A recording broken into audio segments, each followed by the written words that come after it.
Okay, welcome back in the online classes. So, students, we were discussing social and political life book, chapter 1, the Indian Constitution. Okay, in this chapter, we were discussing about the need of the Constitution. Okay, purpose of the Constitution. And in the last video lecture, I discussed about some of the features of the Indian Constitution, such as federalism, okay, like division of powers, two levels of government, separation of power. Okay, separation of power is at horizontal level between the different organs of the government, and parliamentary form of government. Okay, means executive is responsible to the parliament, especially to Lok Sabha. Okay, so all these concepts have been discussed in the previous lecture. Okay, so today we will learn about some of the another important features of the Indian Constitution. Okay, so let's discuss about that. So one of the most important feature of Indian Constitution is one of the most important, and not only of the Indian Constitution,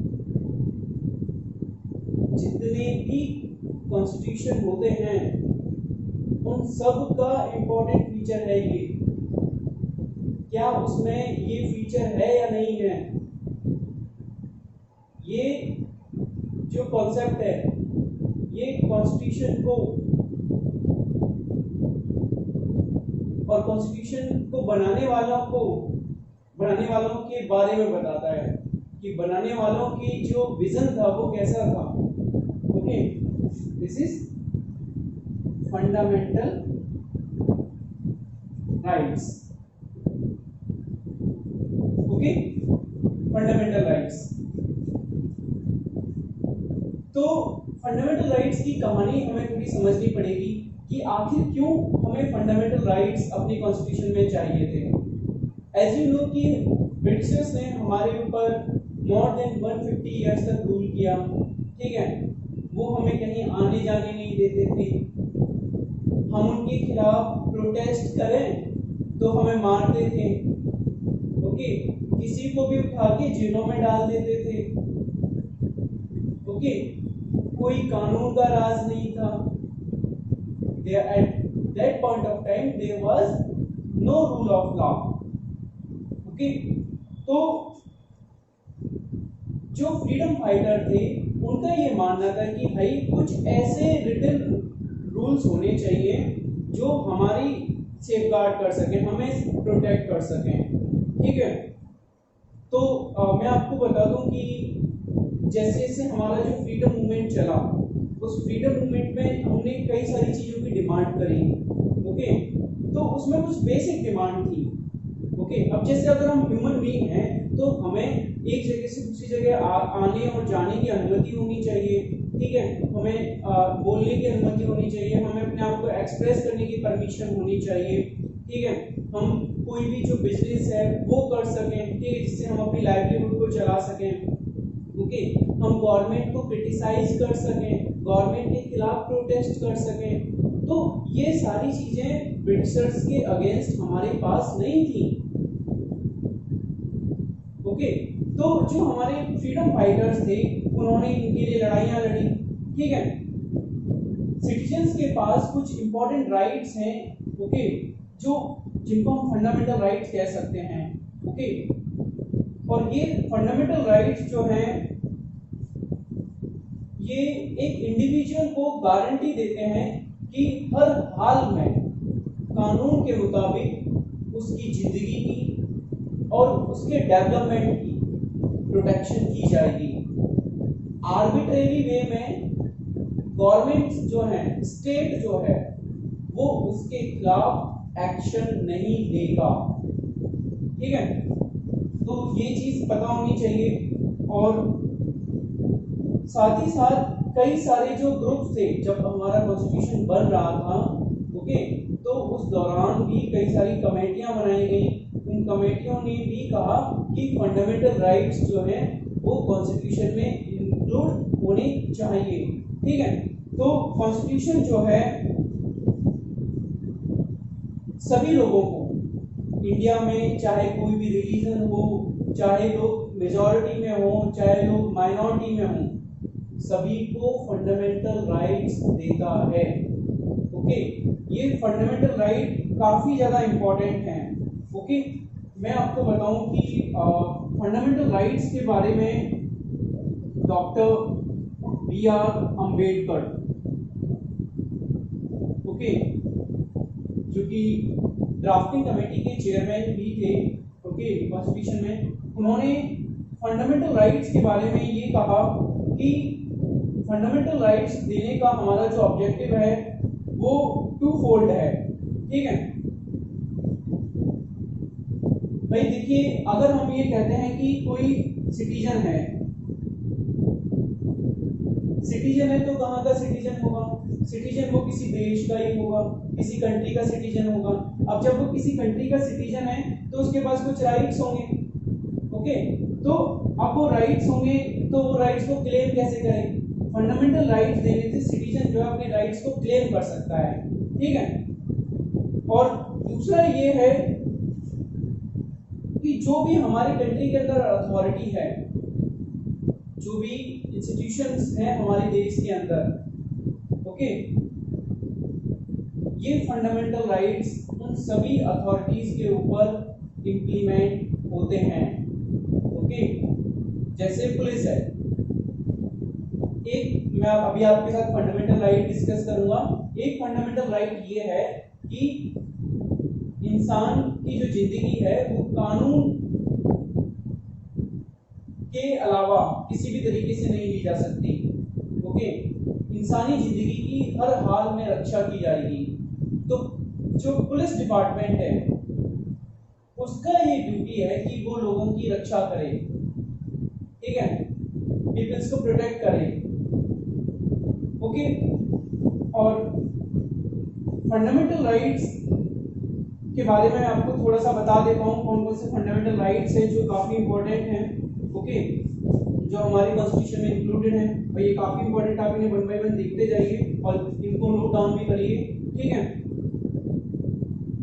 पहला हमारा fundamental right है right to equality. Right to equality हमें article 14 के तहत equality before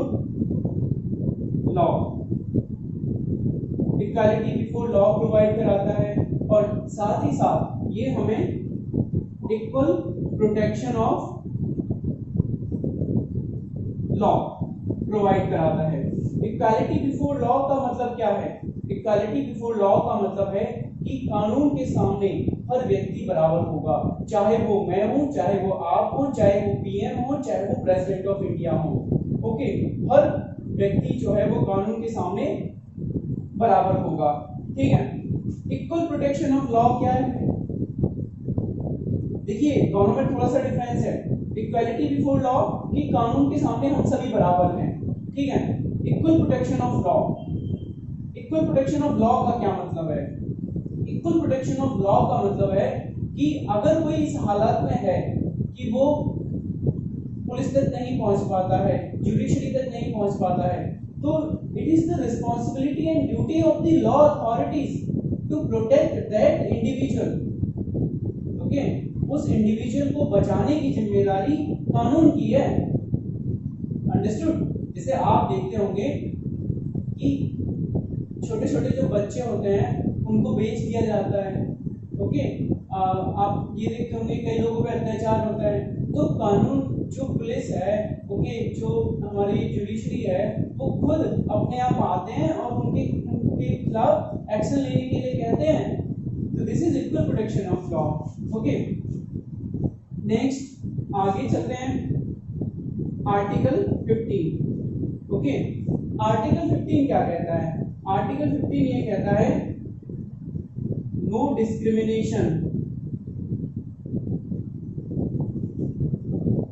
on the basis of religion, race, caste, sex और place of birth. Article 15 कहता है कि स्टेट जो है, ओके, चाहे वो हमारी इंडियन गवर्नमेंट हो, चाहे वो हमारी स्टेट गवर्नमेंट हो, कोई भी गवर्नमेंट जो है वो रिलीजन, रेस, कास्ट, सेक्स और प्लेस ऑफ बर्थ के आधार पर सिटीजन से कोई भी डिस्क्रिमिनेशन नहीं कर सकती है। अंडरस्टूड? ओके, ये आर्टिकल 15 है। तो यहाँ पर भी किसकी बात की गई है? इक्वालिटी की बात की गई है। ओके, ठीक है। Next article 16। आर्टिकल 16 किसकी बात करता है? इक्वल अपॉर्चुनिटीज की, equal opportunities in terms of public employment. Article 16 जो है वो ये कहता है कि सभी सिटीजन्स को इक्वल अपॉर्चुनिटीज प्रोवाइड कराई जाएगी in terms of public employment. Government job में religion, race, caste, sex, place of birth के नाम पर कोई डिस्क्रिमिनेशन नहीं होगा। Understood all these things? Okay, तो इसके बाद ये भी इक्वालिटी की तरफ लेके जाता है कि गवर्नमेंट जॉब्स में किसी के साथ भी, चाहे वो किसी भी रिलीजन का हो, कास्ट का हो, सेक्स, प्लेस, बर्थ, कोई डिस्क्रिमिनेशन नहीं होगा भाई। ठीक है। अब आप ये कहेंगे कि सर रिजर्वेशन के नाम पे तो डिस्क्रिमिनेशन होता है, लोगों को गवर्नमेंट जॉब में छूट मिलती है। वीडियो देखते देखते कई के दिमाग में ये आएगा। तो रिजर्वेशन जो है ना वो एक अफर्मेटिव एक्शन है। ठीक है। ओके, हमारे कॉन्स्टिट्यूशन में कुछ प्रोविजंस हैं, जैसे आर्टिकल 16 क्लॉज 4 है, 16 क्लॉज 4A है, ओके, 16 क्लॉज 5 है। ये कुछ इनेबलिंग प्रोविजंस हैं जो स्टेट को ये अपॉर्चुनिटी देते हैं, ओके, कि वो सोसाइटी के जो down trodden weaker section of the society है, ओके, जो marginal section of the society है, ओके, उसको उसकी सोशल और एजुकेशनल कंडीशंस के आधार पर और अभी तो इकोनॉमिकली कंडीशंस के आधार पर उनको अपग्रेड करने की कोशिश करें, उनको उनका जो लिविंग स्टैंडर्ड है उसको सुधारने के लिए काम करें। ठीक है। तो इस तरीके से गवर्नमेंट जो है वो एक अफर्मेटिव एक्शन पॉलिसी है उसकी, रिजर्वेशन वो प्रोवाइड कराती है। आर्टिकल 17 की बात करें, आर्टिकल 17 जो है वो अबॉलिश करता है, okay, abolish untouchability. Article 17 abolish untouchability. Untouchability क्या है? देखिए, अभी शायद आपने नहीं देखा, आप क्लास में एक साथ बैठे रहते हैं, एक साथ खाना खाते हैं, लेकिन मैं आपको बताऊं कि हमारे कंट्री के अंदर एक बहुत बड़ी बीमारी थी कि जो लोअर कास्ट के जो लोग पीपल हैं, ओके, उनको दूर से ही भगा दिया जाता था, ना उनके साथ बैठ के खाना खाया जाता था, ना उनको पास में आने दिया जाता था, ओके, और घर पे भी घर के बाहर ही आते थे और घर के बाहर आ जाते थे, तो उसको साफ किया जाता था। ऐसे किया जाता जैसे उनके अंदर कोरोना वायरस के बैक्टीरिया हो। अंडरस्टूड? ठीक है। तो ये पता नहीं किस मेंटलिटी की चीजें हैं, ओके। हालांकि हमारे कॉन्स्टिट्यूशन ने आर्टिकल 17 अबॉलिश अनटचेबिलिटी का प्रोविजन दिया है। ठीक है। और इस आर्टिकल 17 जो है ये अनटचेबिलिटी को अबॉलिश करता है, ओके। तो आप किसी के साथ भी छुआछूत नहीं कर सकते। ठीक है। और साथ ही साथ पार्लियामेंट ने अनटचेबिलिटी को अबॉलिश करने के लिए लॉ भी बनाया है, ओके। और आपको पता होगा इस अनटचेबिलिटी को अबॉलिश करने के लिए, ओके, एक SC and ST atrocities prevention convention act 1989 ये भी गवर्नमेंट लेके आई, ठीक है, ताकि जो SC/ST के लोग हैं उनके साथ किसी भी तरीके का डिस्क्रिमिनेशन ना हो, उनका किसी भी तरीके से मजाक ना बनाया जा सके, ओके, और उनको भी समाज में उसी तरीके से जीने का अधिकार मिले जैसे समाज के जो दूसरे जो कास्टेस हैं उनको मिल रहा है, ठीक है भाई, वो भी तो ह्यूमन ही हैं, ओके, उनके साथ डिस्क्रिमिनेशन क्यों, और आप किस बेसिस पे डिस्क्रिमिनेशन कर रहे हो, ठीक है, टाइम चेंज हो रहा है, ओके, और सभी लोग प्रोग्रेस कर रहे हैं, ओके, सभी को अगर इक्वल अपॉर्चुनिटीज मिलेंगी तो जाहिर है कि सभी लोग आगे बढ़ेंगे और सभी की थिंकिंग में बदलाव आएगा, अंडरस्टूड, ओके। नेक्स्ट आर्टिकल 18 ये कहता है abolition of titles, abolition of titles,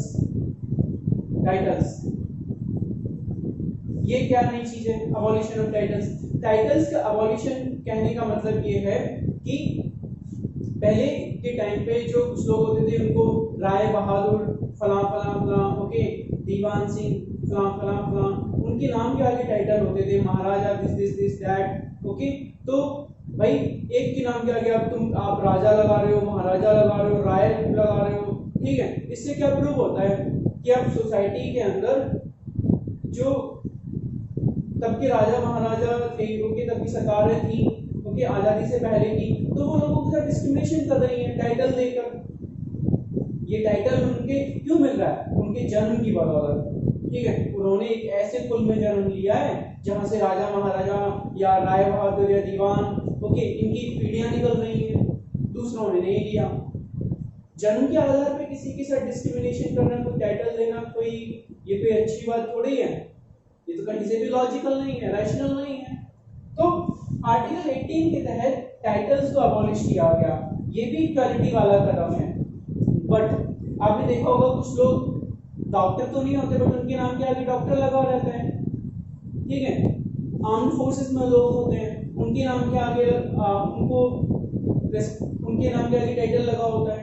तो इसमें केवल छूट यही है कि लोगों की जो एजुकेशनल एकेडमिक जो मेरिट है, ओके, और उनकी आर्म्ड फोर्सेस के जो लोग हैं उनका वैल्यू, ठीक है, उसको रिकॉग्नाइज किया जाएगा, ठीक है, बाकी किसी भी तरीके का किसी को भी टाइटल लगाने की इजाजत नहीं होगी, ओके।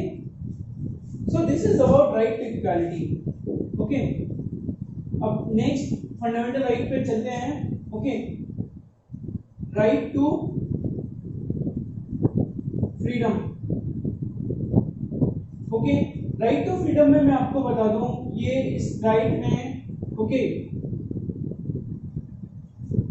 फ्रीडम ऑफ स्पीच, आपको बोलने की आजादी है, आपको एक्सप्रेस करने की आजादी है, ठीक है, आप कुछ भी बोल सकते हैं, आप गवर्नमेंट के खिलाफ प्रोटेस्ट कर सकते हैं, आप लोगों का एक ग्रुप बना सकते हैं, ठीक है, आपको मूवमेंट की आजादी है, ओके, आप एक जगह से दूसरी जगह मूव कर सकते हैं, ठीक है, हमारे कंट्री के किसी भी पार्ट में आप एक जगह से दूसरी जगह जा सकते हैं, ये आपका फंडामेंटल राइट है। गवर्नमेंट के खिलाफ आप कुछ भी बोल सकते हैं, ये आपका फंडामेंटल राइट है। आप अपनी बातों को एक्सप्रेस कर सकते हैं, ओके, आप कोई भी प्रोफेशन जो है, वर्क जो है वो कर सकते हैं, ठीक है, आप जो है कंट्री में कहीं भी घूम फिर सकते हैं, ओके, ठीक है, और साथ ही साथ आपके पास इंपॉर्टेंट राइट है, right to life and personal liberty. ये राइट मिलता है आपको बेटा आर्टिकल 21 के तहत। Article 21 provides you right to life and personal liberty. It states that no one can take your life except the procedure established by the law. Okay, जैसे अभी जो एनकाउंटर किया गया वो बिल्कुल गलत है, ठीक है, कानपुर में जो एनकाउंटर किया गया जिस तरीके से, that is wrong, okay. Supreme court ने भी कहा है कि ऐसे एनकाउंटर आप आप मर्डर कर देते हो फिर उसको एनकाउंटर का नाम दे देते हो, ठीक है।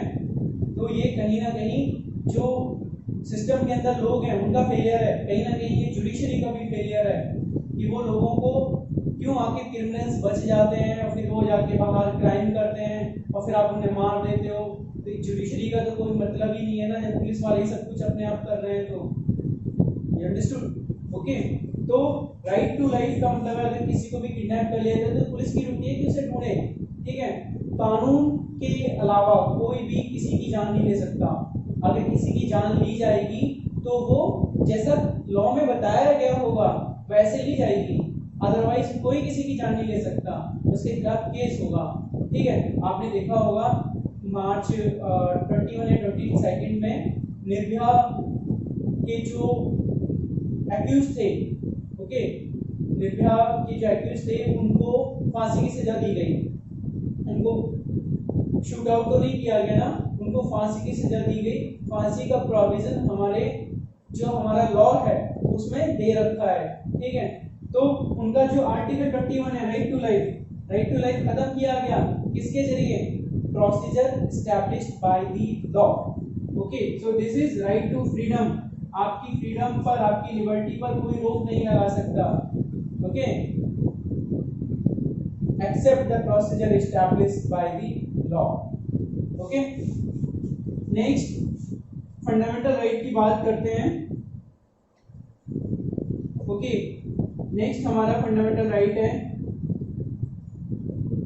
Right against exploitation. Right against exploitation. Exploitation यानी कि शोषण, अत्याचार, ठीक है। तो इसमें दो आर्टिकल आते हैं। आर्टिकल 23। आर्टिकल 23 जो है, देखिए एक्सप्लॉयटेशन पहले कैसे फॉर्म होता था। आर्टिकल 23 जो है it prohibits trafficking. Article 23 prohibits trafficking. Trafficking क्या होती है भाई? ओके, ट्रैफिक चलता है ना, जैसे गाड़ियां चलती हैं, ऐसे ही जो ह्यूमन बीइंग्स हैं उनकी सेल चलती है, उनको बेचा जाता है, बच्चों को बेचा जाता है, ठीक है, लड़कियों को बेचा जाता है, औरतों को बेचा जाता है। क्यों? क्योंकि वो लोग गरीब होते हैं, ठीक है। जैसे जो जितने भी गरीब इलाके हैं, जैसे आप देखोगे झारखंड है, ओके, उड़ीसा है, यहाँ पे ऐसी खबरें आती हैं, यहाँ पे जो कई बार बच्चे जो है उनको बहला फुसला के और औरतों को बहला फुसला के ले जाते हैं कि हम आपको काम देंगे, और काम के बदले उनको वो दूसरों को बेच देते हैं, ठीक है। इंसानों को बेच देते हैं, मींस उनको इंसान नहीं समझा जाता, उनको सिटीजन नहीं समझा जाता, उनको स्लेव समझा जाता है, वो गुलाम है। जैसे आज से 2000 साल पहले लोगों को बेचा करते थे, इवन नॉट 2000 या 200 साल पहले ब्रिटिशर्स भी लोगों को बेचा करते थे, वो भी स्लेव ट्रेड किया करते थे, ओके। यहाँ से लोगों को खरीदते थे और अफ्रीका में जाके बेचते थे, अमेरिका में जाके बेचते थे, अफ्रीका से लोगों को खरीदते थे और अमेरिका में जाके बेचते थे, ठीक है। तो ट्रैफिकिंग प्रोहिबिट्स है हमारे कंट्री के अंदर, ओके। दूसरा फोर्स लेबर। फोर्स लेबर भी प्रोहिबिटेड है, कोई भी किसी से जबरदस्ती कोई काम नहीं करा सकता, यू अंडरस्टूड, ठीक है। तो अगली दफे आप जब किसी से जबरदस्ती काम कराओ तो ये देखना कि क्या ये फोर्स लेबर की कैटेगरी में आ रहा है या नहीं आ रहा, ओके। तो ये इलीगल है, उसके फंडामेंटल राइट्स के अगेंस्ट है। बेगार। नेक्स्ट बेगार। बेगार क्या होती है? आपने किसी से काम करा लिया और उसको पैसे नहीं दे रहे, ओके, उसको डरा धमका के आप उससे काम करवा रहे हो, ठीक है, और उसके बेचारे के पैसे नहीं दे रहे, तो ये बेगार, इसको बेगार कहा जाएगा, ओके। तो ये तीनों जो हैं प्रोहिबिट्स हैं, बैन है इंडिया के अंदर according to article 23 of the Indian constitution, okay. This is right against exploitation. Next right against exploitation में आता है आपका one of the most important right, बहुत इंपॉर्टेंट है, आर्टिकल 24, ओके। बहुत इंपॉर्टेंट है किसी भी कंट्री के फ्यूचर के लिए, क्योंकि ये कंट्री के फ्यूचर के लिए बताता है, okay. It prohibits child labour. Article 24 prohibits child labour. Okay, कोई भी child less than 14 years of age अगर किसी भी फैक्ट्री में, किसी भी एस्टैब्लिशमेंट में कहीं भी काम करता हुआ पाया जाता है, ओके, तो जो व्यक्ति जिम्मेदार होता है उसके खिलाफ एक्शन लिया जाएगा। अगर पेरेंट्स जिम्मेदार है तो पेरेंट्स के खिलाफ एक्शन लिया जाएगा। Understand this. Okay, this is one of the important right. You understood? Okay, this is one of the most important right. Okay, तो 14 ईयर से कम एज के जो बच्चे हैं वो वर्क नहीं कर सकते। अंडरस्टूड? तो उनका काम क्या है? वर्क नहीं करेंगे तो उनका काम है पढ़ाई करने का। ठीक है, तो आपको पता होगा, ओके, उनके पास है क्या, मैं आपको बता दूं,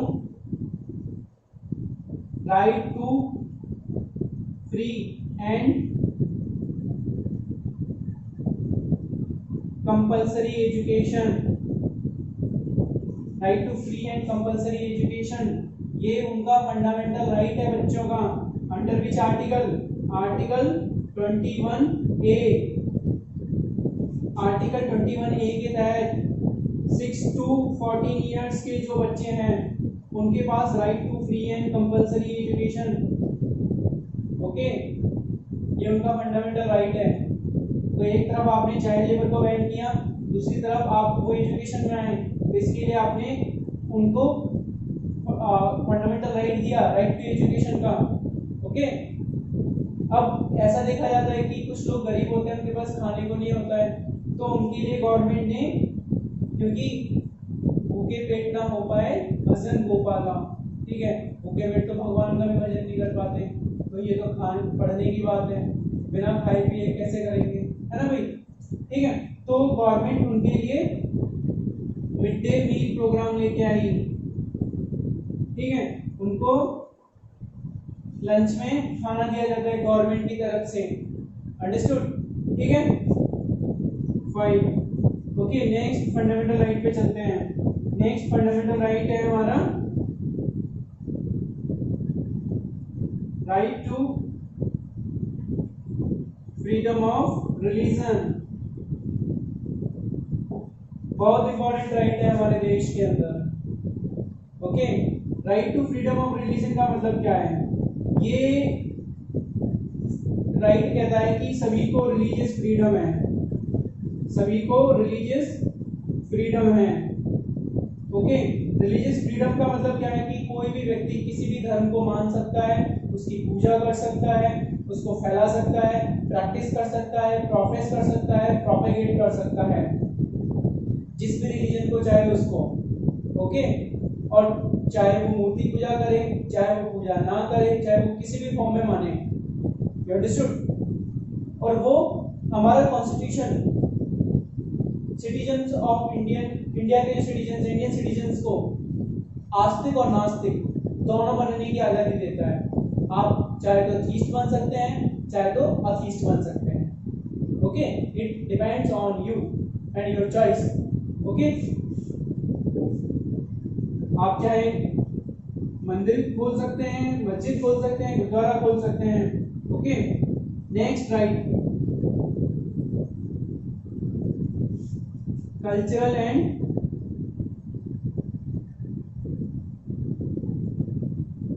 educational rights. Okay, cultural and educational rights. तो देखिए, हमारे कंट्री के अंदर माइनॉरिटीज हैं, रिलीजियस माइनॉरिटीज हैं, लिंग्विस्टिक माइनॉरिटीज हैं।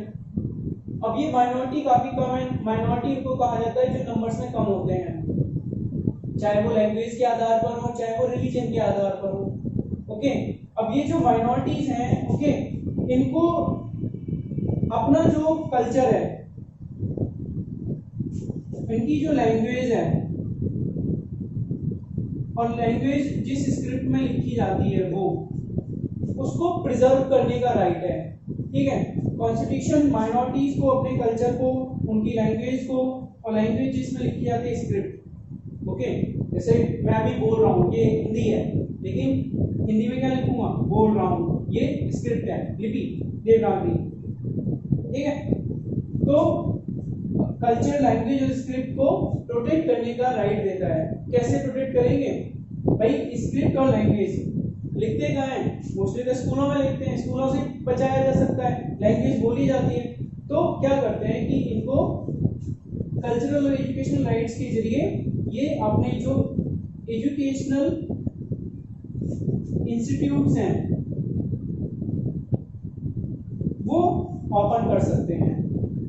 ओके, माइनॉरिटीज अपनी लैंग्वेज, कल्चर, स्क्रिप्ट को प्रोटेक्ट करने के लिए, कंजर्व करने के लिए अपने एजुकेशनल इंस्टीट्यूट्स ओपन इस्टेब्लिश कर सकते हैं, उनको मैनेज कर सकते हैं। ओके, जैसे आपने देखा होगा कि जामिया मिलिया इस्लामिया ये माइनॉरिटी इंस्टीट्यूशन है। ओके, और भी कई सारे स्कूल होते हैं। ओके, एंग्लो बंगाली स्कूल होते हैं, एंग्लो गुजराती होते हैं, एंग्लो तमिल होते हैं, ठीक है। तो यहाँ पे क्या है, यहाँ आप तमिल लैंग्वेज सीखते हैं, बंगाली लैंग्वेज सीखते हैं, गुजराती सीखते हैं। ओके, जब गुजराती सीखेंगे तो उनकी स्क्रिप्ट भी सीखेंगे, लैंग्वेज भी सीखेंगे। और एक बात ध्यान रखिए, किसी भी जगह का अगर आपको कल्चर जानना है तो वहाँ की लैंग्वेज को जानना जरूरी है, ठीक है। भाषा में कल्चर होता है। ओके, यू अंडरस्टूड, ठीक है। तो नेक्स्ट राइट की बात करते हैं, नेक्स्ट फंडामेंटल राइट। अच्छा, अब आप ये सोचिए, मैंने आपको इतने सारे फंडामेंटल राइट बता दिए, लेकिन आपके किसी फंडामेंटल राइट को सरकार ना माने तो आपके पास कोई ऑप्शन है, आप कोर्ट में जा सकते हैं। अभी तक तो हमने ऐसा कोई राइट पढ़ा ही नहीं कि आप कोर्ट में चले जाओ।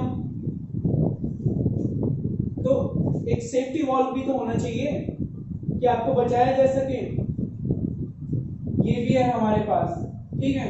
तो ये दिखाता है कि जिन लोगों ने कॉन्स्टिट्यूशन को बनाया वो काफी विजनरी थे, फ्यूचरिस्टिक थिंकिंग वाले पर्सन थे। Okay, right to constitutional remedies. Okay, right to constitutional remedies under article 32 of the Indian constitution. अगर आपके किसी भी फंडामेंटल राइट का वायलेशन होता है तो आप कोर्ट में कैसे जाएंगे, इस आर्टिकल के तहत जाएंगे। आर्टिकल 32 जो है आपको ये अपॉर्चुनिटी देता है कि अगर आपके किसी भी फंडामेंटल राइट का वायलेशन हो तो आप सुप्रीम कोर्ट में जा सकते हैं, वहां पर पिटीशन फाइल कर सकते हैं। ओके, और सुप्रीम कोर्ट जो है वो आपके फंडामेंटल राइट्स को रिस्टोर करता है। ओके, ठीक है। अगर स्टेट, हमारे ज्यादातर जो फंडामेंटल राइट्स है वो कौन वायलेट करता है, स्टेट करता है, ठीक है। कुछ हमारे जो फेलो सिटीजन हैं वो भी करते हैं, जैसे किसी ने किसी को किडनैप कर लिया, जैसे एक फादर ने अपनी बेटी को घर में बंद कर दिया। ओके, तो ये क्या है, उसके फंडामेंटल राइट्स का वायलेशन है, फ्रीडम ऑफ मूवमेंट, ठीक है। ओके, तो हमने फंडामेंटल राइट्स देखे, ठीक है। अगला जो इंपॉर्टेंट फीचर है कॉन्स्टिट्यूशन का, दैट इज सेक्युलरिज्म।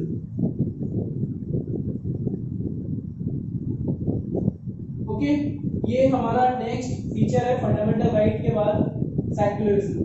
सेक्युलरिज्म का मतलब क्या है, किसको हम सेक्युलर कहेंगे।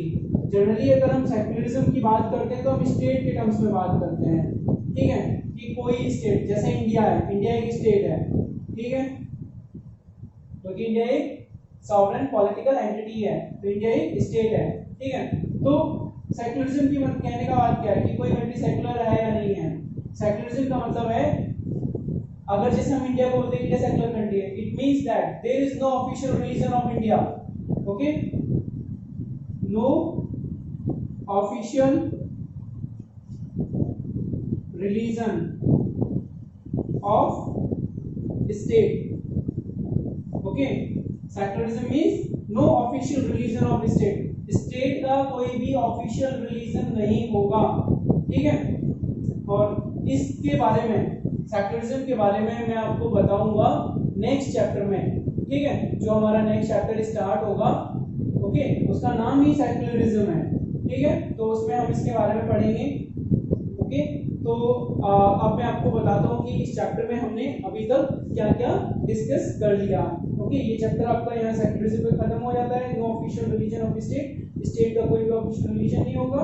ओके, तो अब आपने ये देख लिया कि कॉन्स्टिट्यूशन बनता कैसे है, कितने प्रकार के कॉन्स्टिट्यूशन होते हैं।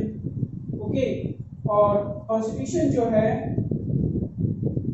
वो उन आइडियल्स को हमारे सामने रखता है जिनको हम आगे चल के फॉलो करना चाहते हैं, या हम अपनी कंट्री को किस प्रकार से देखना चाहते हैं, उन आइडियल्स के बारे में हमारा कॉन्स्टिट्यूशन बताता है। ओके, और जैसे जैसे हमारा कॉन्स्टिट्यूशन काफी डायनामिक कॉन्स्टिट्यूशन है। Okay, according to the needs हमारा कॉन्स्टिट्यूशन बदलता भी है, ठीक है। लेकिन हमारे कॉन्स्टिट्यूशन के जो फंडामेंटल फीचर्स हैं वो हमेशा सेम रहते हैं, ठीक है। उनमें हम कोई ज्यादा बड़ा बदलाव नहीं देखते हैं, ठीक है।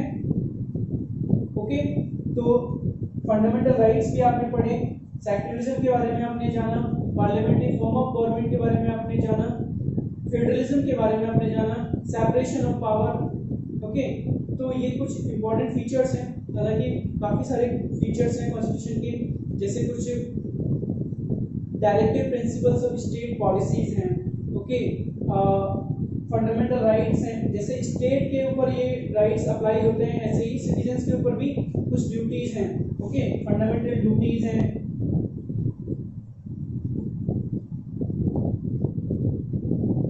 ये हमारे ऊपर अप्लाई होती है, ठीक है। हमारी काफी सारी ड्यूटीज हैं। ओके, तो in future if we get the time then we will discuss about all this. Okay, तो देखिए ये चैप्टर हमारा कंप्लीट हो चुका है। इसके आप प्रॉपर वे में नोट्स जो हैं वो ड्राफ्ट बनाए घर पे। ओके, और आपकी जो फेयर कॉपी है, ओके ध्यान से सुने, फेयर कॉपी जो है, ओके, जो HW उसके अंदर ये सब कुछ लिखें, और जो बुक के पीछे जो क्वेश्चंस हैं वो आप करें, ठीक है, चीज़ों को समझने के बाद, ठीक है। Okay, have a nice day, thank you.